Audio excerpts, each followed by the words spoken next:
एगो भक्त परमात्मा से कहता नहीं परमात्मा कि हे परमात्मा जेकरा से राउ नहीं प्रेम लाग जाला भक्त जे भी जहां बुलावेला वहां रुआ जाइले। ऐसा ही एगो भक्त कहता नहीं कैसे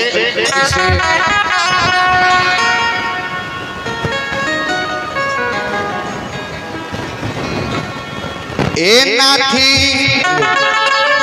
की राख ली अपना आरे नाथी की राख ली अपना ए शरणमा में हो कि शरणमा में अरे मनवा कि मनवा अरे लगल बाटे रो रे चरणवा में मनवा लगल बाटे रो रे चरणवा में मनवा लगल बाटे रो रे चरणवा में ए नाथी रख ली अपना ए नाथी रख ली अपना शरणमा में हो शरणमा में मनवा लगल बाटे रो रे चरणमा में मनवा लगल बाटे रो रे चरणवा में मनवा लगल बाटे रो रे चरणवा में।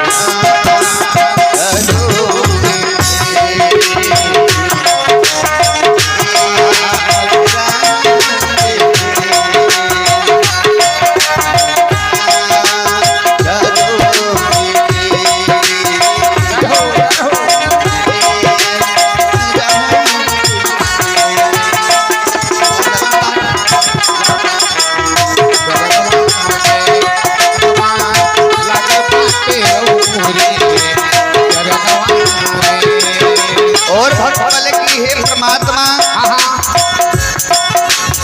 आरे अधम अधीनन के सुन कर के तेरी क्षण में उबार दिहनी कैली न तेरी क्षण में उबार दिहनी कैली न तेरी क्षण में उबार दिहनी कैली न तेरी आरे अधम अधीनन के सुन कर के तेरी सुन कर के तेरी अधम धीमन के सुनी करके तेरी सुनी करके तेरी आरे क्षण में उबार दिहनी पहिली न तेरी क्षण में उबार दिहनी कैली न तेरी तो क्षण में उबार दिहनी पहिली न तेरी बतिया लिखल बाटे से कबो रुको ना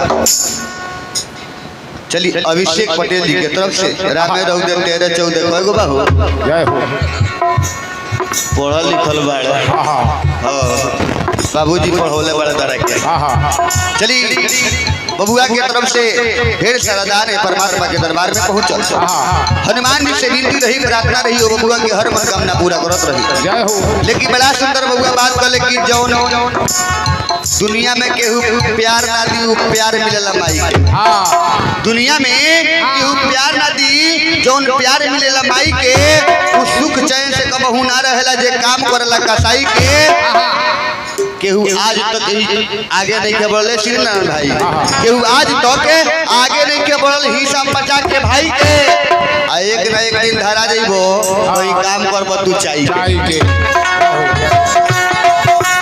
एक अधम अधीनन के सुन कर के तेरी छन में उबार दिहनी कैली न देरी छन में उबार दिहनी कैली न देरी छन में उबार दिहनी कैली न देरी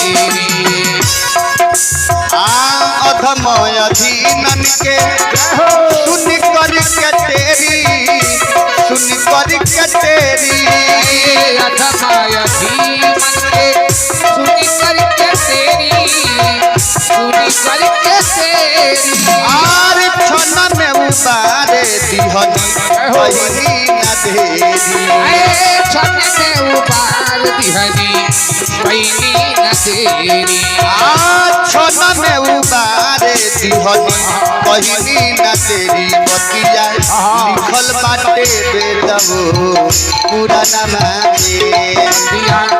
लिखल बाटे बेदबो पुराना में बतिया लिखल बाटे बेदबो पुराना में बतिया लिखल बाटे बेदबो पुराना में नाथी राखली ही अपना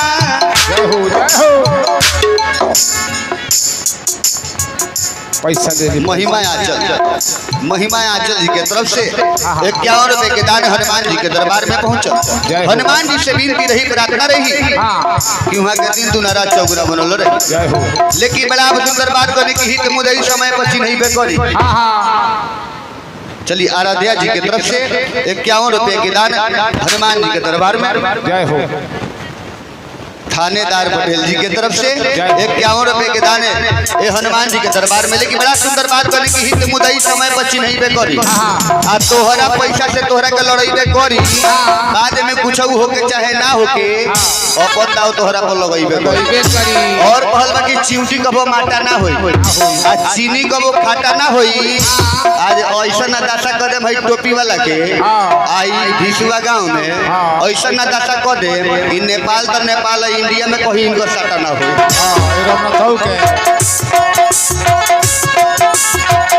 ये बतिया लिखल बाटे बेदबो पुराना में बतिया लिखल बाटे बेदबो पुराना में बतिया लिखल बाटे बेदबो पुराना ये नाथी राखली ही अपना नाथी राखली ही अपना शरणवा में हो।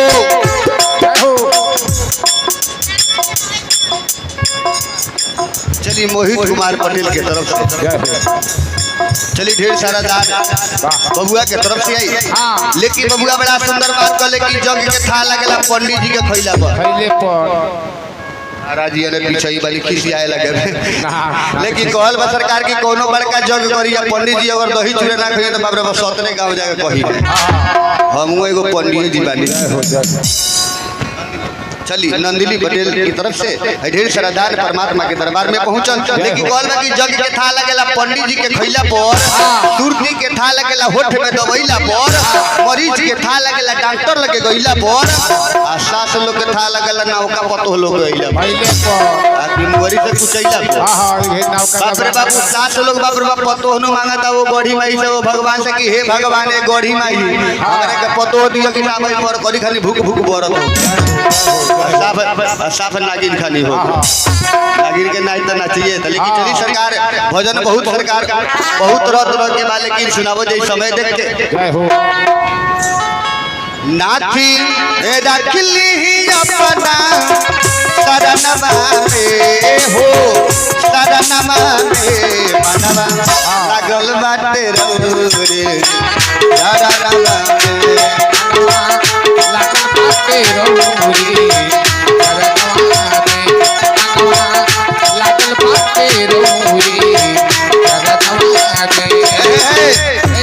भक्त शिरोमणि संदीप पटेल के तरफ से हाँ। 51 रुपए के दान परमात्मा के दरबार में पहुंचो। जय हो। परमात्मा से विनती रही, प्रार्थना रही कि मां के हर मनोकामना पूरा करत हाँ। रही। लेकिन बड़ा सुंदर बात करी कि गछिया बिरछिया भले करेला लहल, हाँ गछिया बिरछिया भले करेला लहल, जंगल के पेड़ ना तो फल कम ना काम के, अंबर भेटाइल होके मेघ में डराइल होके, भइल बरसात ना तो सावन कम ना काम के, लाज ना शरम होके, सिल ना संकोच होके, घुंघटा ना गिरौली तो दुल्हन कम ना काम के, आ शादी बियाह चाहे जग कौनो भइले श्री नारायण जी, आ 2-400 लइका ना खइला खूब जग जग कौना काम।